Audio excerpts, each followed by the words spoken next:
విశాఖ పరిపాలనా రాజధాని అయితే జగన్ గారి విజన్ విశాఖలో పొందుపరిచిన ప్రతి అంశం సాకారం అవుతుంది. 12 ఫ్లైఓవర్లు, 6 లైన్ బీచ్ కారిడారు, నగరంలో 2000 కోట్లతోని రోడ్లు విస్తరణ జరుగుతుంది.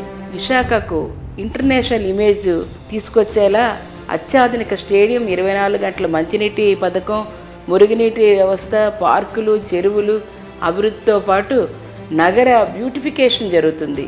టూరిజం డెవలప్ అవుతుంది. వీటి ద్వారా ఇప్పుడున్న పరిశ్రమలతో పాటు బీచ్ ఐటీ కాన్సెప్ట్తో విశాఖకు అనేక ఐటీ కంపెనీలు తరలి వస్తాయి. విశాఖ హైదరాబాదు, బెంగళూరు, చెన్నైని పోటీపడే స్థాయికి అతి కొద్ది కాలంలోనే వెళ్తుంది. మన పిల్లలకు ఉద్యోగాలే కాదు, మార్కెట్ పెరగడం వల్ల చిన్న చిన్న వ్యాపారాలు కూడా మరింత అభివృద్ధి చెందుతాయి. అన్నింటికీ మించి మనందరి క్వాలిటీ ఆఫ్ లివింగ్, మన జీవన ప్రమాణాలు మెరుగుపడతాయి. ఓటు వేసే ముందు ఒక్కసారి ఆలోచించండి. మన ప్రాంతాన్ని పరిపాలన రాజధానిగా చేసుకోవాల్సిన బాధ్యత మనందరిది.